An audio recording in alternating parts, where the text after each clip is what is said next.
Joining us right now via Zoom chat is Konstantin Samoilov. He is the host of Inside Russia, a YouTube channel that I've been watching quite a bit of. It's given us great insight into the other side of the equation. Here in the West, we get a lot of news about the military conflict in Ukraine. But what is it like on the other side? I pay a lot of attention to what Konstantin has to say, and he's joining us now. We're grateful to you. Good morning, Konstantin Samoilov. Good afternoon, friends. Good morning for you. Good afternoon for me. Yeah, praise be to God. What time is it in Russia right now? This is 4:35 p.m. I'm on Moscow time, although I'm not in Moscow. Yeah, excellent. Well, we're grateful for your time. Thank you for being here. Let's just, because we're on limited time, let me just point out that you probably have to be very careful of what you say, I imagine.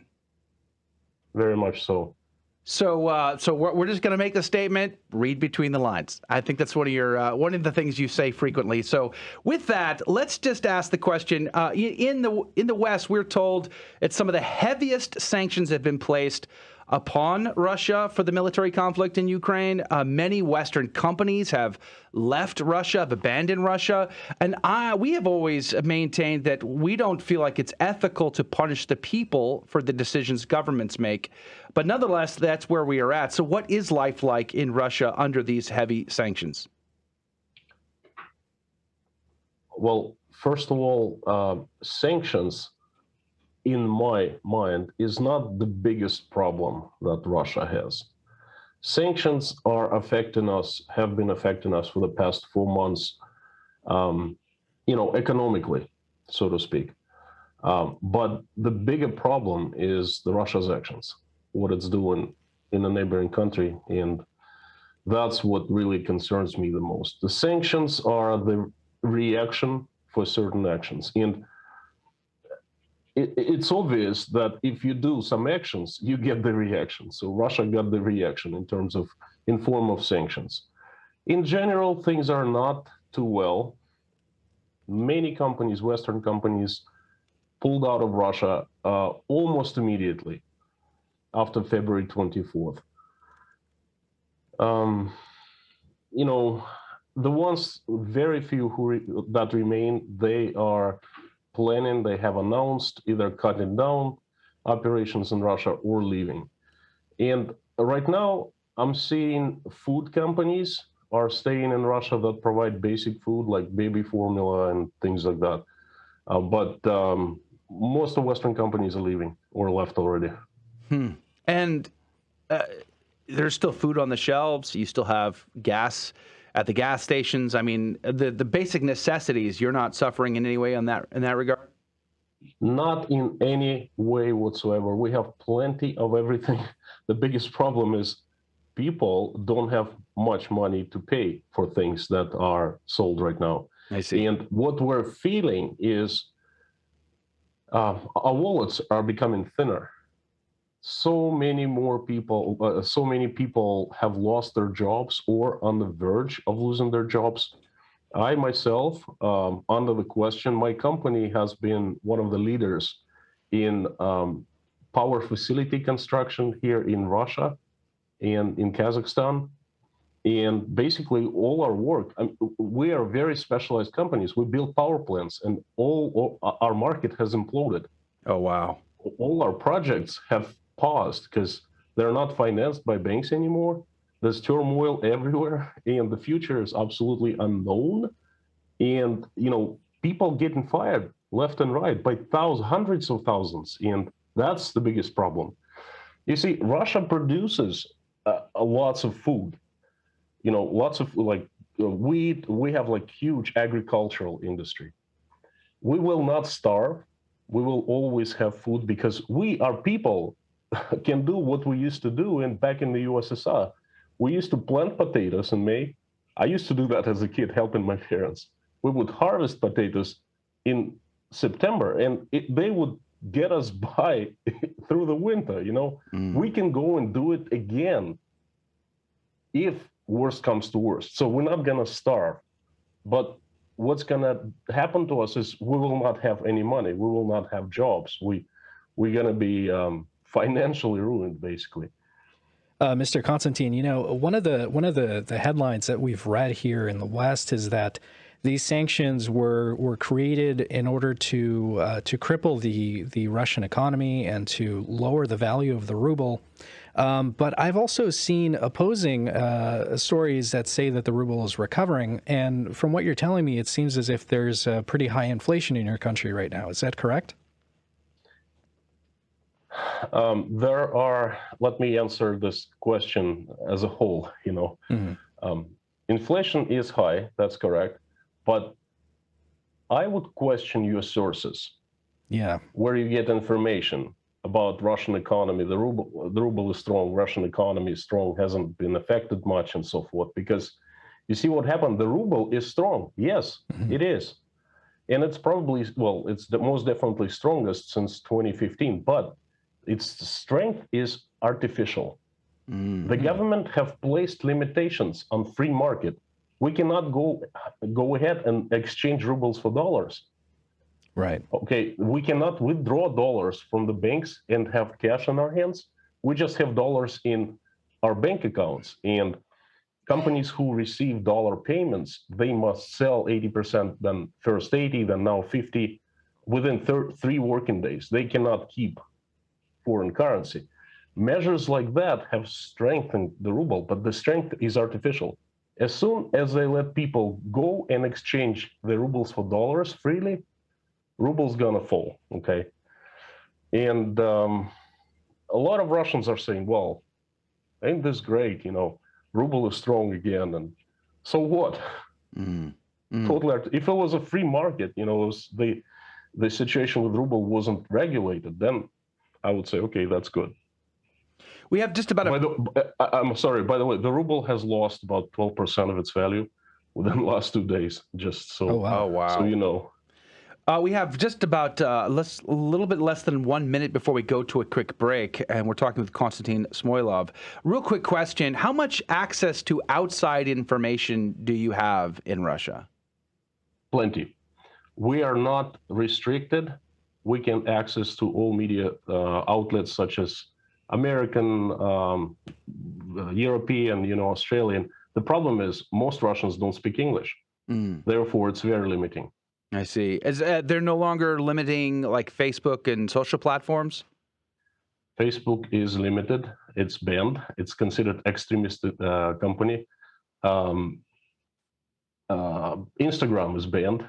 It's considered illegal extremist organization. YouTube is not banned. It's hold that thought. Okay. Can I ask, what do Russians think about the military operation in Ukraine? It's a very tough topic for me to talk about. I'll put it frankly. But my estimation, and my estimation goes along with what the Russian government says, I think they're not lying in this matter. About 75% of Russians support and 25% do not support, oppose, give or take. And I know you have to be careful. Can you maybe address that really quickly? So you are monitored very carefully, and the sources and the stuff that you speak of when it comes to Ukraine has to kind of fall in line, just reporting what your government is putting out for bullet points. I mean, can maybe you explain that for us, please? Well, in this particular case, what I just answered, I absolutely agree with the Russian government on the statistics. Okay, that's my personal understanding as well. That's what I'm seeing around me. Okay. Yeah. But yes, you are absolutely right. There are new laws. They were created after February 24th that basically limit us, our freedom to speak up freely, For example, if we say something that contradicts official government information about Russian army or actions of the Russian army, then we face up to 15 years in prison. First-degree murder is not that strict in terms of prison, Wow. In the United States, we face a lot of censorship on social platforms. We are not allowed to contradict certain talking points about whether it was the pandemic or or voting integrity or things like this, we get slapped on the wrist quite a bit, but we don't get threatened with prison. So that's kind of a big deal. So we hear lots of stories about war crimes in Ukraine. Do you hear these stories as well? Only from Western media. Nothing from the Russian media. From the Russian government, nothing like that. So is it just that they don't address them at all, or do they have a side to the story? I think the all information that is coming out of Russian government, that's my opinion, is very highly filtered, and they're just not addressing anything that doesn't follow the party line, so to speak. We also hear of really high casualty rates in the Russian army, which seems to compound the tragedy of the situation on both sides. What do you hear about Russian casualties? You see, one of the things, I'm outraged in general about the whole situation, but one of the things I'm outraged is that the Russian citizens are being kept in the dark. And we got the last update. We only have had 2 updates on the number of Russian casualties so far.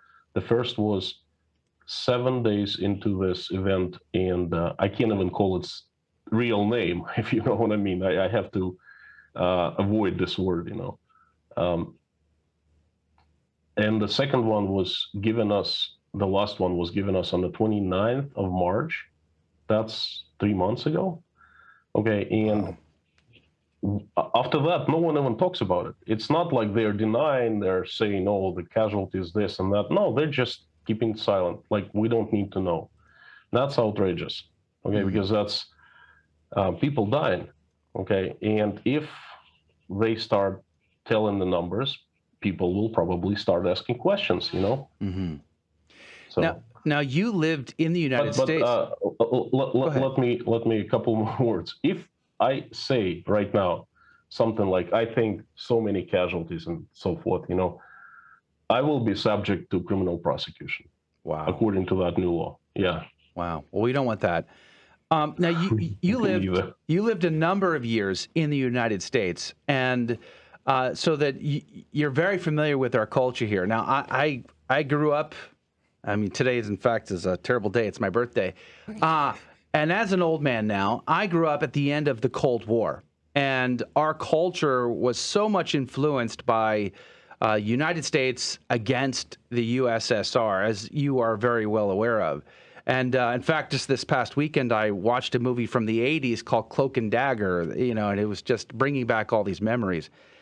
There's so much pitted, we're pitted against each other. What is it like from your perspective as someone who was born and raised in Russia but had lived in the United States? How did you experience that Cold War culture?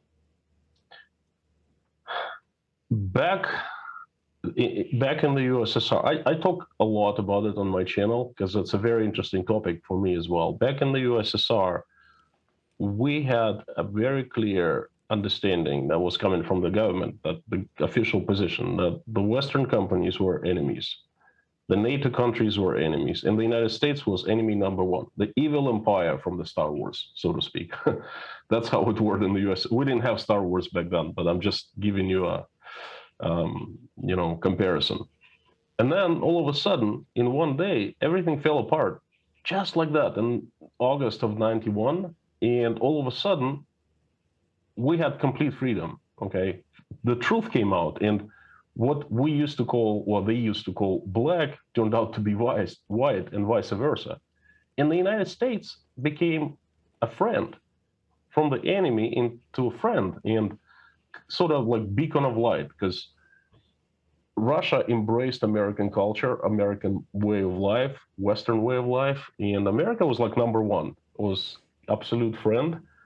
Then in the 90s, I went to the United States, ended up close to 9 years there, spending close to 9 years there. I lived in state of Maine, like most of my time in the USA. And I returned to Russia, and things were okay. The United States was still our friend up until 2011. Then things started changing. the agenda, I remember first time Vladimir Putin was running for re-election in 2011, and he had some kind of a national address addressing the nation, and that's the first time I heard the tide changing. He said something, well, they're friends, but we understand that they're not real friends, they're partners. Let's call them partners. And they have their own interests, and sometimes those interests go against our interests. That was something new. And then that agenda started developing. It's been in development, increasingly developing, for the next, up until now. And starting February 24th, it's become madness. Not partners, but enemies. The United States officially, according to Russian law, is an enemy state. Not an enemy, unfriendly state. Yeah, if you understand what it means. And many other countries are, I think, around 36 countries. Most Western countries, most countries of the European Union are unfriendlies. And the rhetoric is, we have the enemies at the door, okay? We must be strong. We must unite. We must isolate ourselves from the influence of outside. And this is terrible. Mr. Samoilov, we're talking with Konstantin Samoilov from Inside Russia. You should check out his YouTube channel. It's called Inside Russia on YouTube. I have a question. One of the really cool videos that you have is going at the last day that McDonald's is open in Russia. They were closed down because of the sanctions. I believe they've been bought by an independent party in Russia. But I was just wondering if in the last few minutes of our interview, if you could talk to us about what it was like to see American corporations come into Russia like McDonald's, and what the experience was like after the collapse of the USSR. McDonald's came to the USSR when it still existed, back in 1990, and it was, how do I say that? It was life-changing experience, because imagine this: you have Soviet Union and friendly states in Eastern Europe, and you are basically surrounded by enemies, and the biggest enemy is the United States, and that's the evil empire again.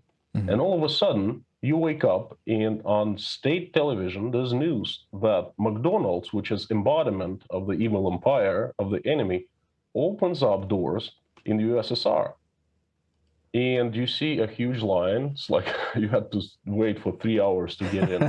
And you see friendly faces, and you see people actually wearing colorful clothes.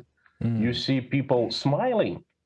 Like, you got to understand, we didn't know what smiling when you buy something or inquire about something in terms of goods and services was. It was non-existent. All of a sudden, you see these people smiling, and they're happy that you came and trying to buy hamburgers, right? It was life-changing experience for me. I remember in school, I showed up after like the next day, and my buddies, we got together and we were speechless. And everyone was like, "Did you see that?" Yeah. And then one of our friends said, "We got to go to Moscow. It's about 650 miles. We're going to save money now for a couple months. We're going to go to Moscow." And we were 14 years old. We're going to go to Moscow. We're going to take a train. We're going to stand in line for 3 hours. And it's like peanuts, 3 hours. We stand in line for 3 hours every day anyway. Come on, we're going to have a Big Mac meal. And that was our idea for the summer, something to do. So basically, McDonald's opened the door, and it showed that there is a world outside of the USSR, and that world is not what we had thought of it was. We started asking questions to government, like, wait a second. There are good people out there. What are you telling us then? Why have you been telling what lies all these years? Lots of questions. And another thing that really showed us the way was NBA. They started showing NBA games. Like basketball. Yes, basketball. Magic Johnson, Michael Jordan, the Lakers, the Chicago Bulls. And then, there's such great commercials, and there's a show. Like, Soviet basketball was completely different. And all of a sudden, we saw, like, Martians came. And that was the effect. The Martians came, and we were like, wow, wait a second, there's something wrong here. Hey, we want that. We don't want this, okay? Yeah. So that basically what effect McDonald's had on the USSR, at least on my mind and on the minds of people that I know. Well, we are out of time. Konstantin Samoilov, Inside Russia. We're grateful for you being on today and giving us some insight in what life is like in Russia. Thank you. We're praying for all the people of Russia not to suffer. I don't know why we punish people instead of governments, but at any rate, God bless you. Thank you and have a great day. Thank you. God bless. That's going to do it for the first hour of Catholic Drive Time. Check them out on YouTube, Inside Russia. If you can hang out with us in the next hour, Phil Lawler from CatholicCulture.org is going to be our guest. We'll see you then.